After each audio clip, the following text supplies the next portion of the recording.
I'm going to make him an offer he can't refuse. Frankly, my dear, I don't give a damn. He's looking at you, kid. All right, Mr. DeMille, I'm ready for my close-up. Oh, I've been thinking. Well, what do you want to do that for? Fasten your seatbelts. It's going to be a bumpy night. They call me Mr. Tibbs. Hello and welcome to 99 Years 100 Films, the podcast where we look at every winner of the Best Picture Academy Award in release order and see why the film is so highly regarded. We being myself, Blaine Dowler, and my co-host, Trey Hooks. How you doing, Trey? Good, Blaine. How are you today? I'm doing well. So ready to take a look at Chariots of Fire. So this was written by Colin Welland, directed by Hugh Hudson. The original release date was March 30th, 1981 in the United Kingdom as a Royal Command film performance. Mass release in the UK was May 15th, 1981. It hit the Toronto Film Festival on September 17th, 1981. So that's 8 days before it opened in the United States on September 25th with the New York Film Festival and a one-time screening in Los Angeles. On the 26th, there was a one-time screening in New York as well. And then the mass US release was April 9th, 1982. But it was eligible for the 1981 releases because of that September 25th release in the city of Los Angeles. Because remember, it's the city of Los Angeles that makes the difference for Oscar availability or eligibility at this time, which is going to be relevant when we discuss our other nominees for the year. Mm-hmm. So a quick plot synopsis, courtesy of the contributors to Wikipedia. During a 1978 funeral service in London in honor of the life of Harold Abrahams, there is a flashback to when he was young and in a group of athletes running along a beach. Just a quick insert here. The flashback is not just them running along the beach. The flashback is about 120 of the 124-minute running time of this movie. In 1919, Harold Abrahams enters the University of Cambridge, where he experiences anti-Semitism from the staff, but enjoys participating in the Gilbert and Sullivan Club. He becomes the first person ever to compete in the Trinity Great Court Run, running around the college courtyard in the time it takes for the clock to strike 12, and achieves an undefeated string of victories in various national running competitions. Although focused on his running, he falls in love with Sybil Gordon, a leading Gilbert and Sullivan soprano. Eric Liddell, born in China to Scottish missionary parents, is in Scotland. His devout sister Jenny disapproves of Liddell's plans to pursue competitive running. Still, Liddell sees running as a way of glorifying God before returning to China to work as a missionary. When they first race against each other, Liddell beats Abrahams.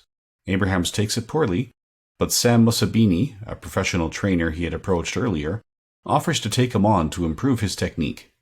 This attracts criticism from the Cambridge College masters, who allege it is not gentlemanly for an amateur to ply the tradesman by employing a professional coach. Abrahams dismisses this concern, interpreting it as a cover for anti-Semitism and class-based prejudice. When Liddell accidentally misses a church prayer meeting because of his running, Jenny upbraids him and accuses him of no longer caring about God. Eric tells her that he intends to return eventually to the China mission.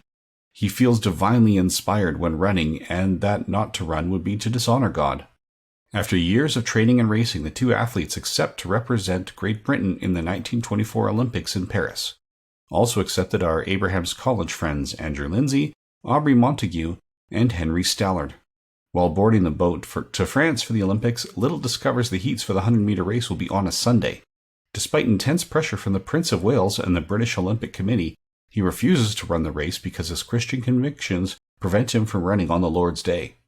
A solution is found thanks to Liddell's teammate Lindsay, who, having already won a silver medal in the 400-meter hurdles, offers to give his place in the 400-meter race on the following Thursday to Liddell, who gratefully accepts. Liddell's religious convictions in the face of national athletic pride make headlines around the world. He delivers a sermon at the Parish Church of Scotland that Sunday and quotes from Isaiah 40. Abrahams is badly beaten by the heavily favored United States runners in the 200-meter race. He knows his last chance for a medal will be the 100 meters. He competes in the race and wins. His coach, Musabini, who was barred from the stadium, is overcome that the years of dedication and training have paid off with an Olympic gold medal. Now Abrahams can get on with his life and reunite with his girlfriend Sybil, whom he had neglected for the sake of running. Before Little's race, the American coach remarks dismissively to his runners that Little has little chances of doing well in his now far longer 400-meter race. But one of the American runners, Jackson Schultz, hands Little a note of support that quotes 1 Samuel 2:30.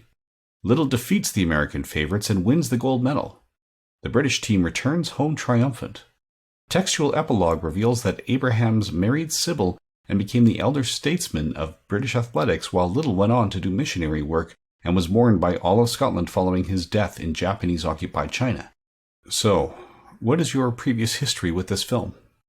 This was my first time watching it, but being a kid of the 80s, I was aware of it. I'm sure we'll talk about it a little bit more when we get to the awards themselves. But the theme that plays at the opening while they're running on the beach was up there with all of the other great 80s, late 70s cinematic score themes. I don't know what the median age is of our audience, but for anyone, let's say, younger than 20, ads used to play on television all the time for mail order music compilations, and if it was a score compilation, the Chariots of Fire theme would be on it. And it became kind of that inspiring shorthand that other films would use later. Mr. Mom uses it to great effect in the obstacle race that Michael Keaton has to run in that film, as an example. Yeah, it becomes one of those themes where anyone who was growing up in the 80s or has just consumed 1980s culture knows the theme, whether they've seen this particular movie or not. And yes, this is based on a true story. And maybe too much so. If this film has a flaw, I don't think it quite holds up well structurally. And I know this is something that frequent guest Paul Spataro talks a lot about on his show, where when you have a biopic or a historical drama, how far do you go to fictionalize to make better drama? I felt at different points the film was trying to tell a couple of different types of stories, but then had to swerve because history didn't go that way. Yeah, I would say that's fair. This is definitely trying to stay faithful. At first I was wondering why they were spending so much time on Little's faith and seeing him preach as the missionary, and then when you get to the Olympics and find out that he's just flat out refusing to run on a Sunday, okay, it does make sense. It seemed like a lot of time early on, but it was firmly establishing this is the kind of guy he is, so when he makes that choice, it's easier to understand why he made it. I felt like the first half of the film was setting up this rivalry that was going to play out in the Olympics, right? Abramson versus Little, and who's finally recognized as, quote unquote, the fastest man, etc. And the rivalry just peters out halfway through the film. One, it's a one-sided rivalry, which is fine. You can still have that, almost Othello-like plot, but still, it just peters out and goes nowhere, and suddenly you're still on two stories that you thought were going to converge just stay two separate stories. Yeah, they could have downplayed that a little bit, although it does show how competitive Harold Abrahams is, or Abrahams, sorry, not Abrams. And without that, he wouldn't have gone for Sam Musabini. And for the record, because we'll be getting into it later, Eric Little is played by Ian Charleson. Harold Abrahams is played by Ben Cross, who I immediately recognized as Sarek from the 2009 Star Trek film. Sam Musabini is played by Ian Holm. So this is post-Alien, but definitely pre-Hobbit for Ian Holm. Sybil Gordon is played by Alice Krieg, who some of us know best as the Borg Queen from Star Trek First Contact, the film, as well as the Voyager finale, and now doing voice work in the Picard finale. And then other relevant ones, Aubrey Montague is played by Nicholas Farrell. Lord Andrew Lindsay is played by Nigel Havers. Henry Stallard is played by Daniel Jarrell. But really, it's Charleson and Cross who are the ones that carry this film. It's about these two who end up taking home golds in two different events. So they're really, as you said, more parallel paths, even though it feels like they would have been intertwining. And had this been a fictional story, they would have intertwined in the end, because it's just the way it felt it was building the entire time. There's also plenty of recognizable British actors in this. This was a major UK production. We've got Richard Griffiths as the head porter Caius at Caius College. So, yep. The Father Dursley is on screen for 20 seconds here? Yeah, so if you've watched a fair amount of British product, you will recognize probably half or more of the cast. Because those who were not already established became established in part because of the popularity of this movie in 1981. And it's also worth noting that, yes, Abrahams did face some anti-Semitism, but it wasn't just him, right? When they were calling him to task for hiring the coach, and they found out the coach was Sam Musabini, they were going, oh, so he's Italian? Well, yeah, he's of Italian extraction, or at least half. Oh, okay. And, you see them relaxing there, assuming the other half is British. And then when he says the other half is Arabic, it gets worse. Right. Which he probably threw out there just to push their buttons and prove this is your real objection. That was one of those things that kind of made this an interesting look at a particular period of history, because today we would think of a professional athlete as someone who does it for a living. And I don't know a better way of putting that, Blaine, but you think of, a professional athlete is like a baseball player or football player, whether it be, European football or American football or basketball or something, hockey, to where, they're playing in a professional league. And here, their definition of professional seemed to hinge on, well, you hired a trainer.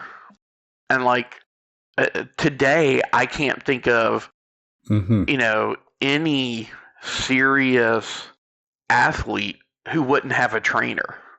Yeah. Especially if they're going to the Olympics. So, yeah, I'm sure this is historically accurate in that respect, because it is so unexpected and so atypical, but that does show how much things have changed in the last century, really, because we're recording this in 2023, and we're looking at events that start before and end after 1923. So I cannot imagine going to the Olympics without a trainer in the modern age. And it also made me wonder, so was Eric Liddell running for free in all of those other races? Did any of those races have purse? Because he seemed to have, I wouldn't call him a coach quite, but there seemed to be that one character who was really invested in his races, to where I kind of got the feeling that they were getting something out of it. So maybe that was another bit of the coded racism on the university's part. Yeah. But no, I think the coded racism was pretty prominent throughout, so I don't actually know in that case, but yeah. So what were your overall impressions of this one? I liked it better than I expected to. I thought it was a good film. It has some good performances in it. Like I said, if there's one negative, it's that the structure's a little off. I understood why they did it, but I felt like the framing convention didn't quite work, because it starts almost like Laurence of Olivier with Abraham's funeral, and then it kind of goes into Montague's narration based off of his letters. But it's that thing of, you then have Montague, this sense of Montague relating events that he's not participating in. I mean, don't get me wrong, he goes to the Olympics, for example, and he's at this university with Abraham so he could tell Abraham's story, but he didn't meet Little until the preparations for the Olympics. So he couldn't be narrating those bits, if it makes sense. And I know that they don't actually have his voiceover on that, but that's where it kind of fell apart as a framing device a little bit. Yeah, that could happen when you have the extended flashbacks. Like the classic example to me is the 2003 Daredevil film, where most of it is Daredevil's life flashing before his eyes after he falls in the church in the middle of a fight with Bullseye. And the flashback includes scenes that only happen between the Kingpin and his henchmen, and Daredevil doesn't even know who the Kingpin is at this point. Right. So there's that issue when your flashback is too extended and includes information the narrator wouldn't have known. Here you might think, okay, they've got enough friends in the community, enough decades have passed, maybe someone told him what happened, so he's telling the story of the story. In Daredevil, I just can't find any way to make it make sense. Yeah, the only other way I could think to fix it is if you had a dueling narration to where maybe Little's sister was sending letters back to the father, or he was sending letters back to the father, because, the father goes back to China, so you could have kind of that dual path. Because you really don't need narration, just something to kind of set, if this is all reminiscences and look-backs, who's telling this part of the story, so to speak. And it's a minor quibble, but it's the kind of things we look at when we're analyzing something for a podcast, right? So I have to admit, this was also my first exposure to the film. All I knew is, as a child, was that it was a period piece of athleticism and it was called Chariots of Fire.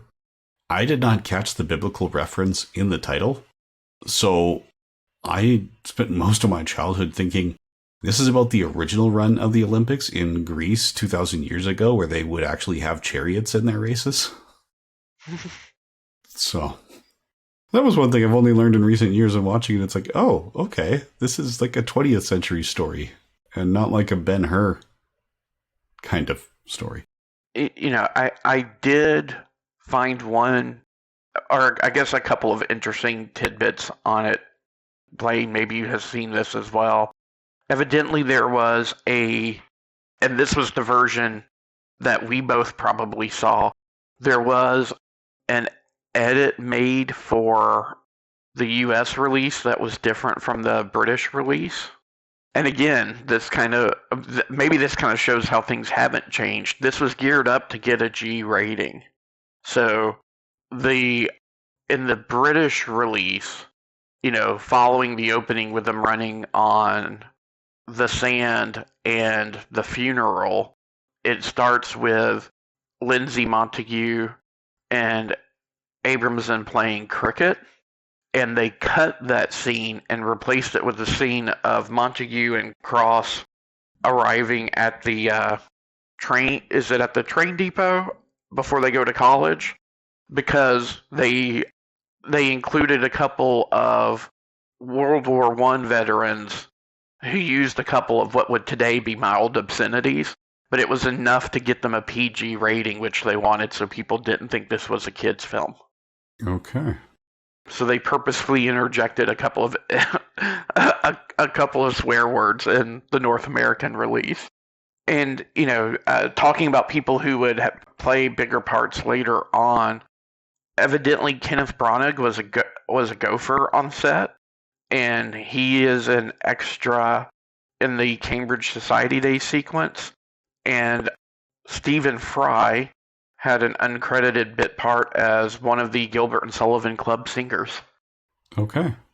I didn't see either of them in the film, but evidently they were there. All right. The trivia I did find out is that Lord David Burgley, who was translated to Lord Lindsay in this movie, he pulled his name out because he didn't want to have his name be used, partly because he was actually the first person to do the Great Court run, not Harold Abrahams, but it was changed because the producer, David Putnam, was a socialist and didn't want to show a lord winning.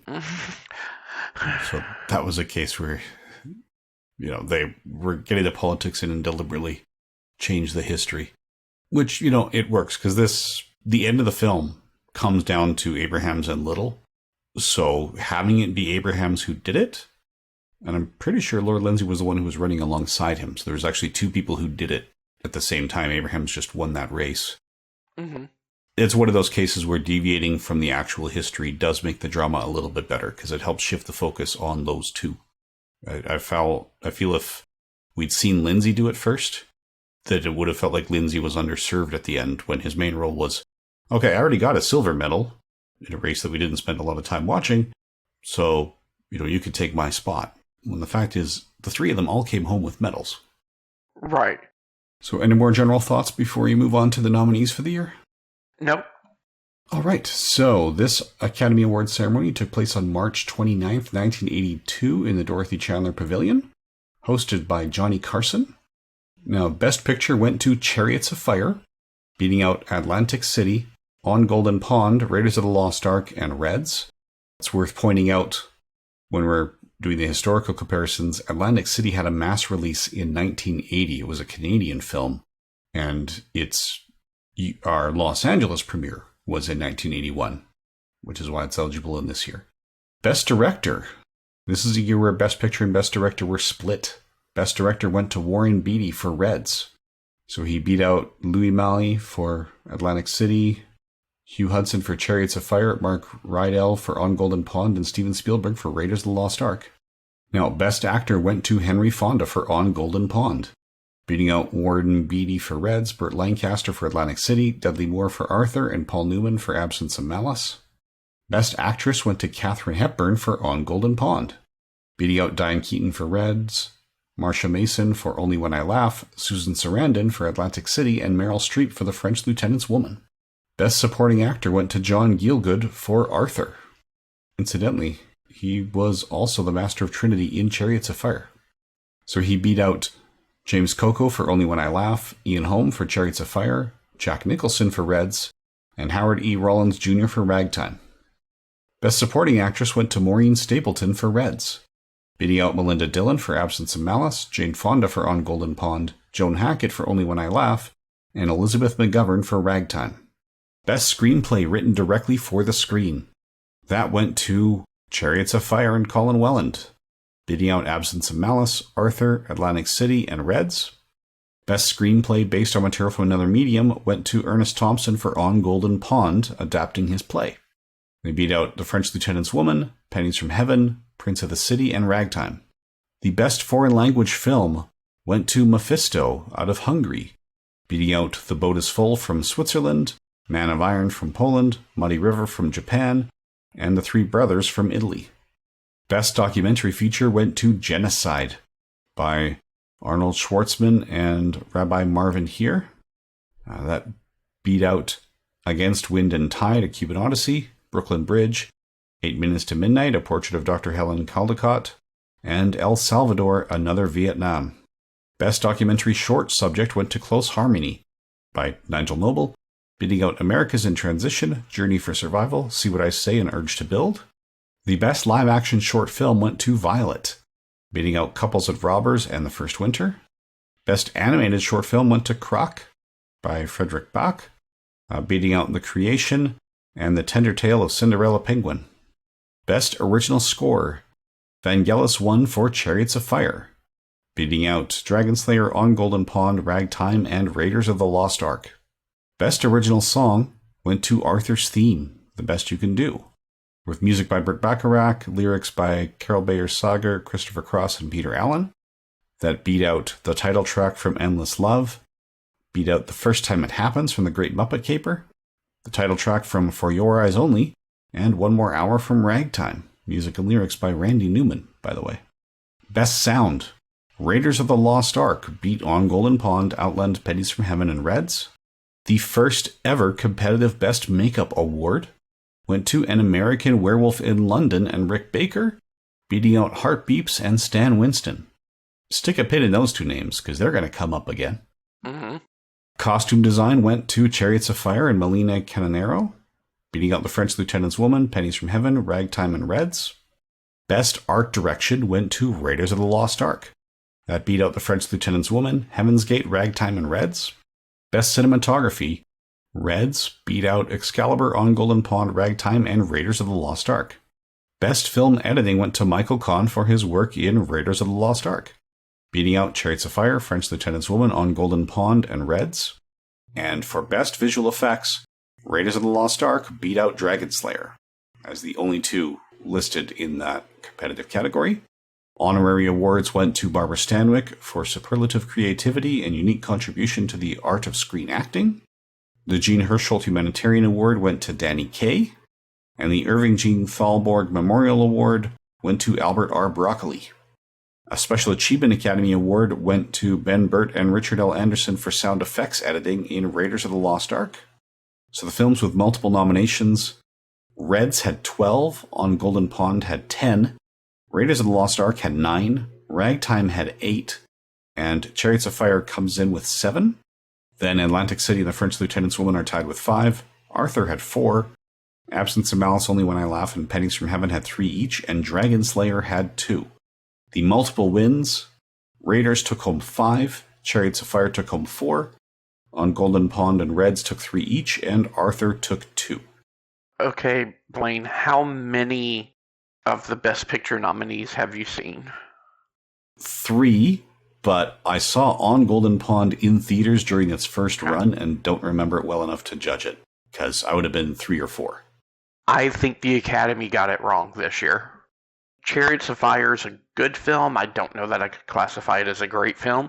Not that you have to be a great film to win. You just have to be the best film that year. I think On Golden Pond or Raiders of the Lost Ark are better choices this year than Chariots of Fire. Okay, yeah, those are the two I've seen. And again, Raiders I recall, and I would agree that Raiders is the better film. When we get into the IMDb and Letterboxd historical ratings, we will continue this conversation. But yeah, I've heard good things about Reds, which is that Warren Beatty one, about the October Revolution in Russia. So if you're looking at actual historical events, it's significant. On Golden Pond, I just remember it was a character piece, and like I said, that came out the year I turned 4. So, that I was not old enough to be ready to sit down and look at a character piece. But I do know that if your cast is headed by Henry Fonda and Katharine Hepburn, with supporting cast that includes Jane Fonda and Dabney Coleman, you're starting from a rock-solid script. I would have been maybe 6, depending on when it came out. But On Golden Pond was one that was in my grandfather's film collection, so I saw it quite a bit, and I remember it making an impression on me, even at that age. And I know this is going to sound like genre bias. They may be nitpicky, but I've picked a couple of holes in Chariots of Fire. I can't find flaws with Raiders. And I agree with Rob Kelly. Raiders still has the best handling of exposition in all of film. Yeah, there's a lot to cover. And it's the kind of thing that the Academy doesn't take seriously, right? Because it is mostly a fun summer romp, but it's a fun summer romp that is executed so perfectly. There's credit for that. And I think they will warm up to it because, aside from the supernatural elements, what are the significant differences between Raiders and Titanic, right? Titanic is based on true events. Raiders isn't. But other than that, it's a well-executed, fun film. Sure. I don't know. We'll table that discussion until we hit 1997. Where do you stand on best score for this year? I can't say but personally, I have a soft spot for the Raiders score, and I think it stood the test of time a little bit better. But if you put yourself in 1981, I mean, we talked about how iconic for the decade the Chariots of Fire theme is. I can't necessarily say they got it wrong. You know what? When we were wrapping up our conversation last month, and we were looking at these, I was thinking that, yeah, this is one where you can't argue against Vangelis or Vangelis. I don't know how he prefers to pronounce it. It's not an English name, so it could be neither of those. But having watched it, yeah, there's that 20 or 30 seconds that is iconic. But as a whole, I found that the score didn't quite resonate that well. So it works beautifully and magnificently in that final race. and it hits us there. But to underpin the entire film, I didn't find it as effective. Whereas Raiders also has that 30 or 40 seconds that just grabs you and wows you, and that's what's known. That da-da-da-da, which has also been parodied. It's also been part of the culture. But the rest of the film has a consistent score that carries you through it. And I don't know that that's true of Chariots. I think now that I've actually watched both start to finish, I would have gone with Raiders.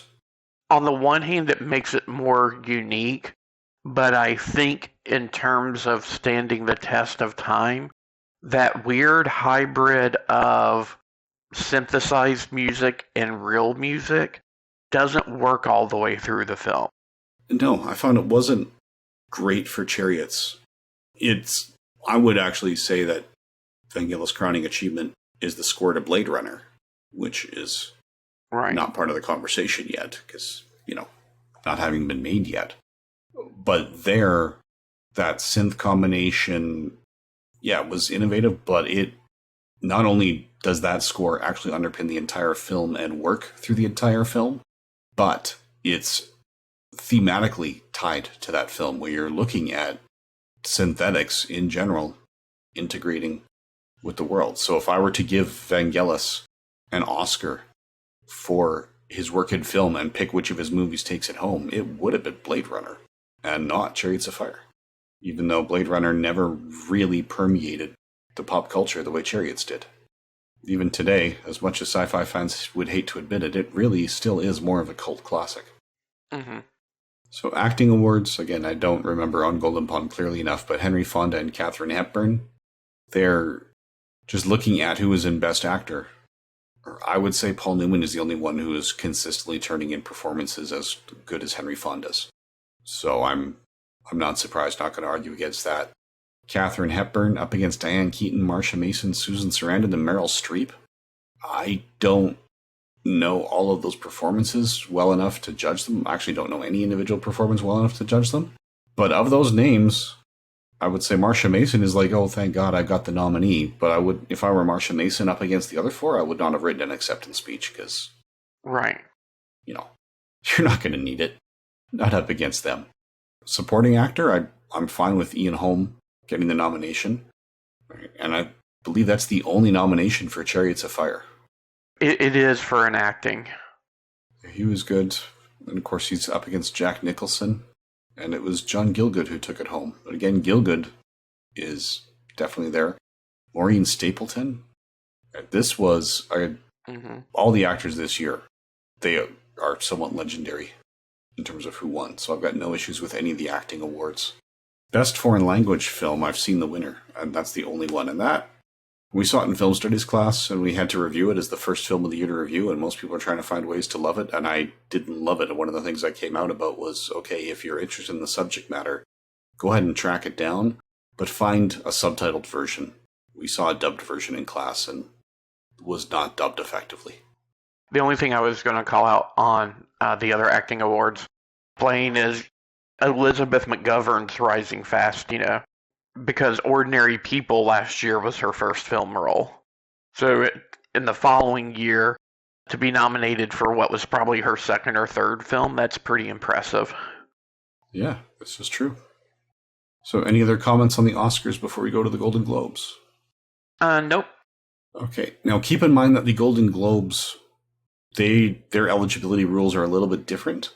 So Chariots of Fire is not eligible for their Best Motion Picture in either the drama or comedy or musical categories. It's counted as a foreign film because they do it by country of origin and not by language. Whereas the Oscars do the Best Foreign Language Film, regardless of whether it comes from UK, Australia. Right. I guess it's easy to forget because, the Golden Globes is the Hollywood Foreign Press, so you would think of it as more like an international version of the Oscars, but it's still very US-centric. Yep. So for them, Best Motion Picture in the drama category, On Golden Pond won, beating The French Lieutenant's Woman, Prince of the City, Ragtime, and Reds. For comedy or musical, Arthur won, beating The Four Seasons, Pennies from Heaven, S.O.B., and Zoot Suit.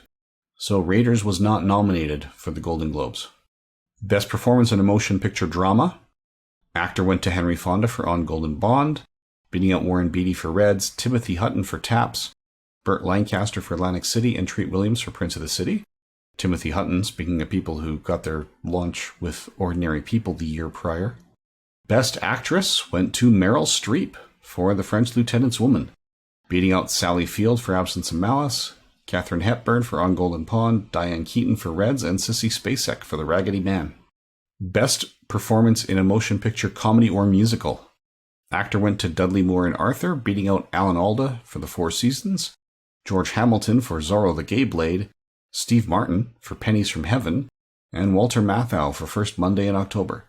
Actress in Comedy or Musical went to Bernadette Peters for Pennies from Heaven, beating out Blair Brown from Continental Divide, Carol Burnett from The Four Seasons, Jill Clayburgh for First Monday in October, and Liza Minnelli for Arthur.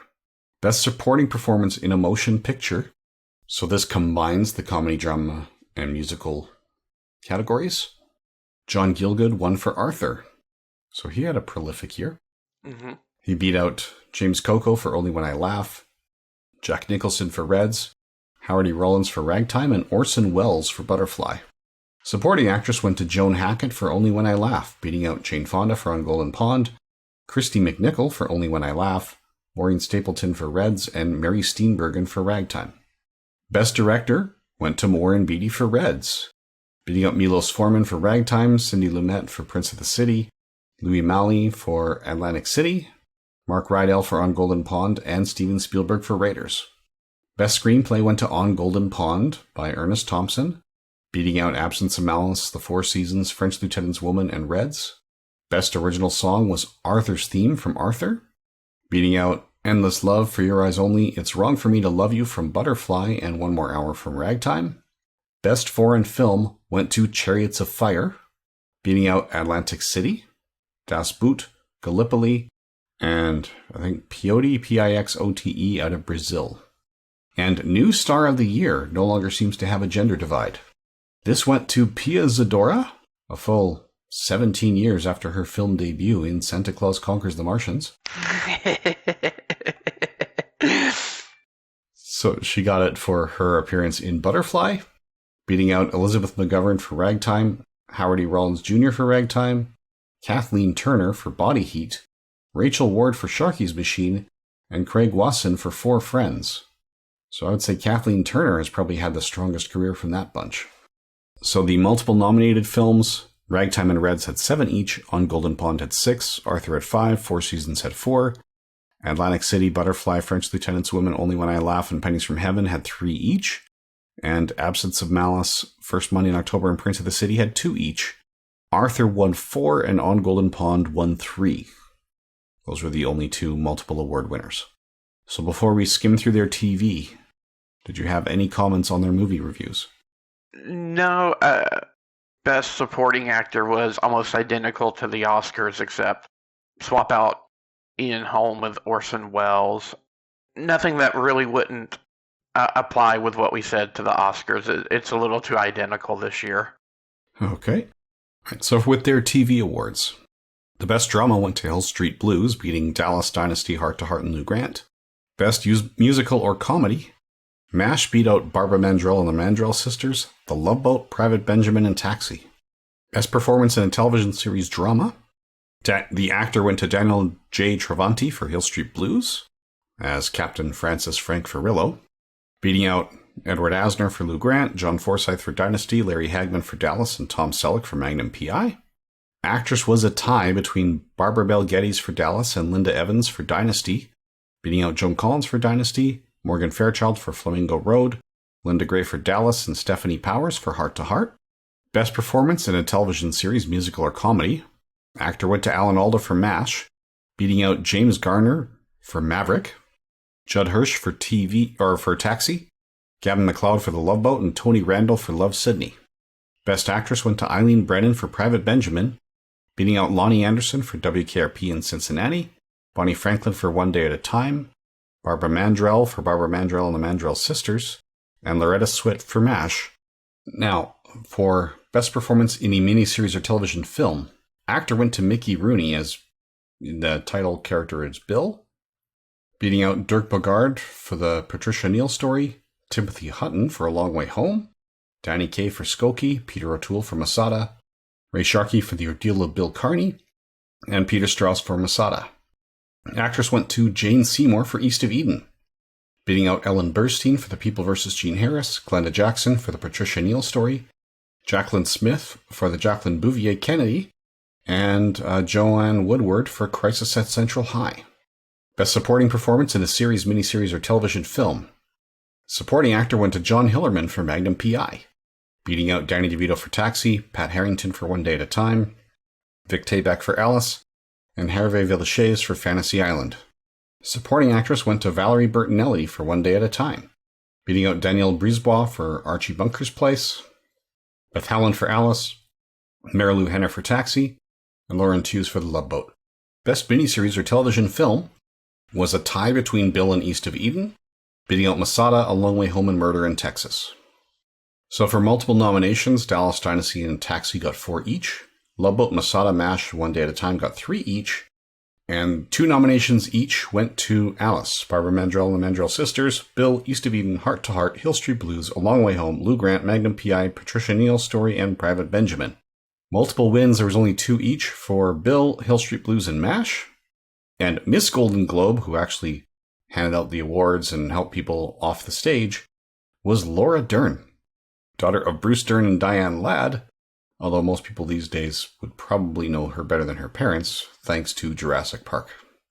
So, any comments on the TV? No, it was just a flashback in time. My, I guess you could call her my adoptive grandmother, was a huge fan of Barbara Mandrell and the Mandrell Sisters, so saw that quite a bit over at her house, along with all of the other regulars. Little surprised to see Hervé Villechaize get a nomination just based off of kind of what's now known about his shenanigans on Fantasy Island, but... Yeah, well, it might have also been saying, hey, look, we're progressive and inclusive, we're nominating Tattoo. But yeah, if personal life impacted nominations on a consistent basis, we would never hear about Polanski or Hitchcock again. Especially Polanski. But shall we look at how these films have stood the test of time? Yes. All right, so going through on the IMDb, we are looking at everything that had at least 1,000 votes and was a feature film. Of the nominees, the highest rated nominee, which is number 4 of the year, is Indiana Jones and the Raiders of the Lost Ark, which is now just Raiders of the Lost Ark. The Indiana Jones and came with home video marketing so that they'd all be alphabetized together on store shelves. The next highest rated nominee is On Golden Pond at number 26. So now Atlantic City it's not appearing on this list because this is just the 1981 releases. It has an average score of 7.3, so depending on how it's rounding to that 7.3, the other 7.3s on this list go from spots 47 to 60. That includes Reds at number 50. So it would have been around the same neighborhood as Reds. Okay. Had it made it. And Chariots of Fire rounds out the list at number 69. So as far as IMDb users are concerned, Chariots of Fire is the weakest of the 5, coming in the overall ratings 1 slot ahead of The Great Muppet Caper, and 1 slot behind Escape from New York, which are both, I would say, fondly remembered. Yeah, I was going to say, it doesn't put it in bad company, but it's a big jump down from Raiders and even On Golden Pond. Yeah, in this case, I am actually leaning to the Golden Globes, where it's, the best of that specialized category. Mm-hmm. But even then, I would question it because, yeah, it's number 69. And if we are looking at best foreign language film, coming in at number 5, 1 slot behind Indiana Jones and the Raiders of the Lost Ark with over 250,000 votes, so statistically significant voting, we've got Das Boot. Yeah. Oh, that didn't even get nominated, did it? Oh, yeah, it did in... Okay. Yeah, I love Das Boot. Yeah, so, a little bit. Now, I am looking here at the release dates, And the United States release date was 1982. Okay. So maybe we'll see it as a contender next year for foreign film. Yeah, it wasn't eligible for this year. That's the issue with the foreign film. And looking at some of these, I am tempted to up our threshold from 1,000. That was a very sensible threshold when we were looking at films from the 1920s and 30s. But I think we could probably up it to 10,000 for the 80s by the looks of things now. Because then we have My Dinner with Andre, Mephisto comes in at number 20. So that's their pick for the best foreign language film. The Road Warrior. So our Mad Max sequel comes in at number 25. So that and On Golden Pond both round to a 7.6. So yeah, and going through, a lot of these are in the 1 to 2,000 vote range. And American Werewolf in London is number 30 with 113,000 votes. The Evil Dead comes in at number 35, right before Body Heat at 36. And then there's Thief with James Caan and Jim Belushi. We've got Brian De Palma's Blowout at 38, Gallipoli at 39. That is the IMDb. Now, Letterboxd, I can't do it by number of votes. Mm-hmm. Coming in at number 5 for the year is Raiders of the Lost Ark. Also immediately followed by Das Boot on this list. Then we have Blowout, Thief, and My Dinner with Andre here as well, coming in as the next few recognizable ones. And I am looking for the other nominees. So we've got Reds here, is the next nominee coming in at number 49. I believe unless I've missed On Golden Pond. The thing with Letterboxd is it's showing it by movie poster and not by text. Right. So if they're using a different movie poster than the IMDb, or at least one I'm not used to, it sometimes can be hard to spot. And this year has a lot of, very low vote number foreign films. I'm seeing Gallipoli here on page 2. So I'm not sure exactly where On Golden Pond is. I know I went through the first 18 pages looking for Chariots of Fire, but because that has an average rating of 3.3 out of 5, and the average rating for all movies for the year is more like a 3.4 out of 5, it's buried beneath everything that doesn't have a rating, because Letterboxd will sort those at that year's average until they get enough ratings to actually pin it down. So it is very well buried. What was the average rating for On Golden Pond? It's a 3.6. Okay. Raiders was a 4.2. Atlantic City is also a 3.6. And Reds is a 3.8. Okay.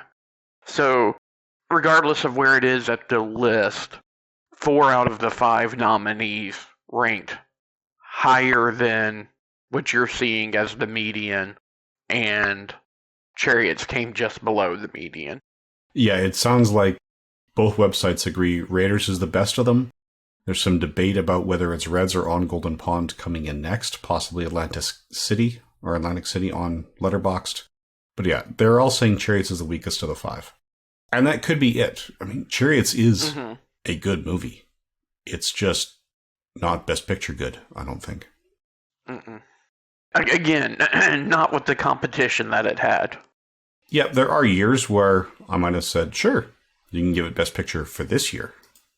Yeah, if we switch to popularity, it's Raiders, Evil Dead, Possession, American Werewolf in London, Escape from New York, Blowout, Thief, Mad Max 2, Halloween 2. Then Das Boot is coming in at 13. So Raiders is certainly the most popular of the nominees.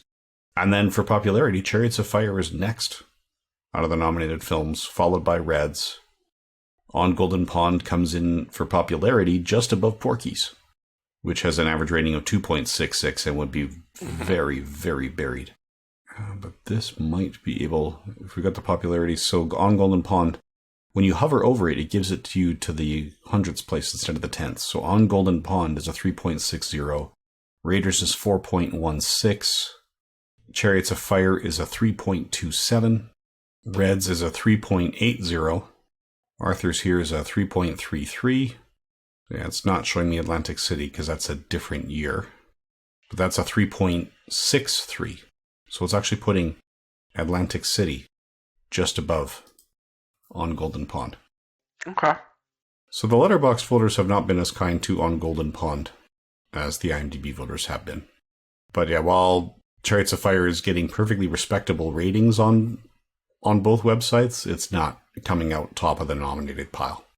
Any other comments before we tell people what to expect next month? Just touching on who we would recommend this for, I guess I would recommend it most for people who are interested in the Olympics. I hesitate to recommend it to people who enjoy sport films because it doesn't kind of fit that.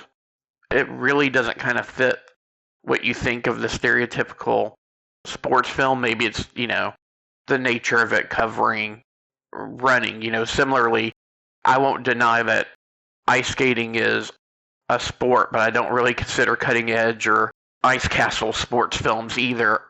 Yeah, when you say sport film, audiences tend to expect like half of the third act is going to be the big game. Right. And we're talking about historically accurate movies where, the big event is done in 47 seconds or less. So even though they do some of it in slow motion, it's still a small part of the screen time because that's the nature of this particular sport. Right. So I would say more historical drama, or if you're interested in the Olympics, like I said, because it is, that's the goal for these athletes, and that is where the climax of the film takes place. So I would recommend it to anyone who's interested in either of those two subjects. Okay. Yeah, I would say that again, the historical drama and the period piece more than the sports end. I would also recommend it to any Trekkies who want to see Sarek making out with the Borg Queen, just for the novelty. All right, so shall we tell them what to expect next month?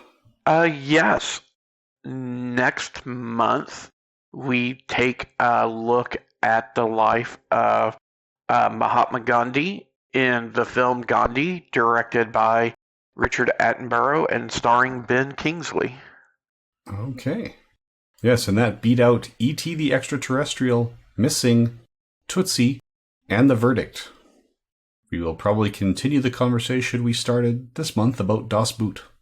So join us for that again next month. Yep, thank you for listening. Thanks, everyone. My mom always said life was like a box of chocolates. You never know what you're going to get. Please, sir, I want some more.